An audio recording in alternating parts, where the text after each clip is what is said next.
Hamor, my father, I have raped a woman, but I have found her so beautiful that I wish to marry her. Will you acquire her for me as a wife? Jacob, my master, your daughter Dinah has been raped by a Hivite man named Shechem, son of Hamor.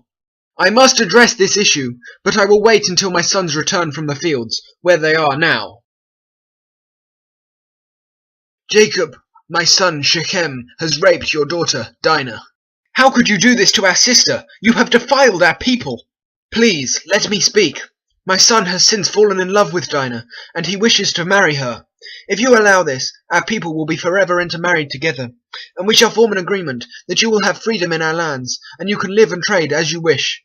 Jacob, I pray you, allow this, for if you do, I will be indebted to you, and you can ask for whatever you want from me, and I will provide it unto you. I will speak for Jacob. We will not permit this marriage, unless you circumcise every male Hivite among you, so that you will not disgrace our people. If you do not do this, then we will leave, and we will take Dinah with us. I will do as you have requested, for I am in love with Dinah. I will go now and announce your command to the Hivites, so that they may all be circumcised. People of Shechem, these men are good men. They have agreed to live amongst us, and in return we will allow them to trade and live freely. They may marry our daughters, and we may send them our daughters to marry. However, for them to allow this, they have set the single condition that we are all to be circumcised as they are.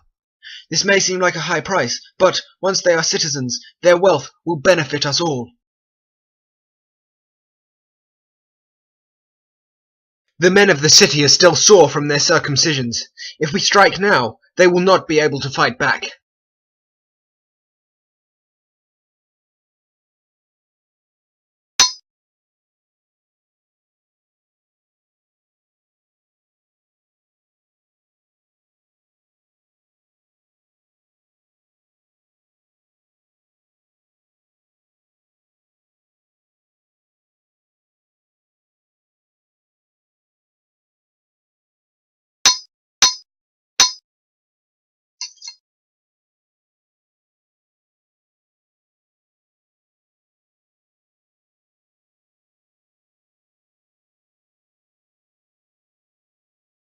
Levi, now all the men of the city are dead. We can take what we want. Gather all the livestock and bring them back to Jacob. Then gather the women and the children and join them with our people.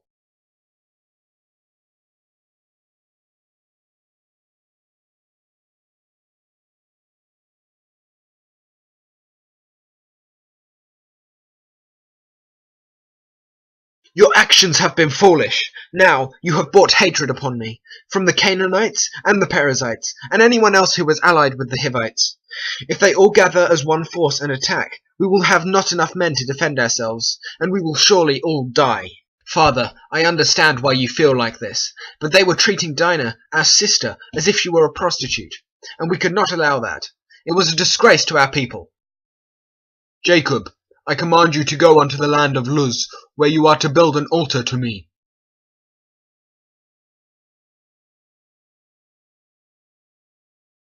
The Lord has commanded me that we are to travel to Luz. Dispose of your foreign gods and purify yourselves by wearing clean clothes.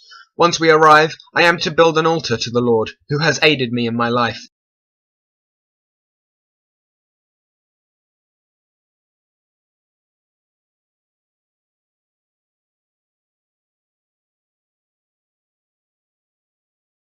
My nurse Deborah has died, and I have had her buried under the oak tree in the south of Luz.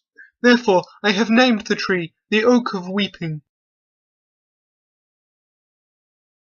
I am the Lord your God. Your name will no longer be Jacob, but Israel. I command you to produce many children, so that many great nations will be born from you, and you shall be the ancestor of the kings. The land I promised to Abraham and Isaac will pass down to you. God has appeared to me, and promised me great power. So I have placed this stone here, and poured olive oil upon it, so that this place will forever be remembered, and I shall hereby name it Bethel. We have been travelling to Mamre to see Isaac once again, but now I am bearing a child, and my labour is more difficult than usual. We are not near to our destination, and I fear that I may die soon. I name this my last son, Benoni, for he is the son of my sorrow. I will not call him Benoni, but instead Benjamin, for he is the son who will be fortunate. Rachel shall be buried beside the road to Bethlehem.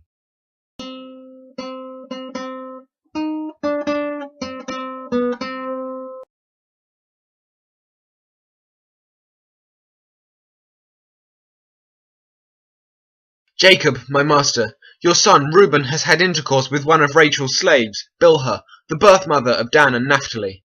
This is unacceptable. This behavior is disgusting, and I am furious.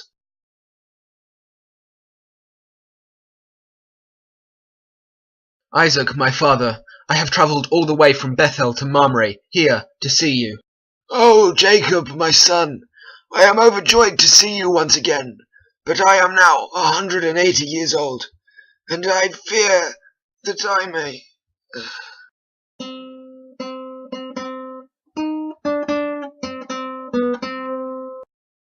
Joseph, my son, you are truly my favourite son, for you were born unto me at an old age, and from Rachel no less.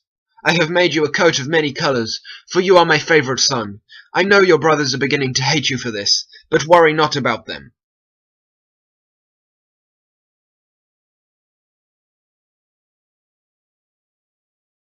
My brothers, I have had a truly strange dream.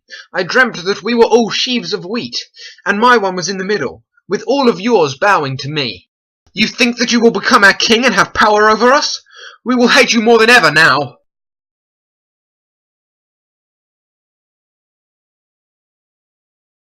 I have had yet another strange dream. I dreamt that the sun, the moon, and 11 stars were all bowing to me. Why would you say this? We would not bow to you. I agree with Reuben. The sun and the moon must be your parents, and we shall not bow to you, for you are our son, not our king.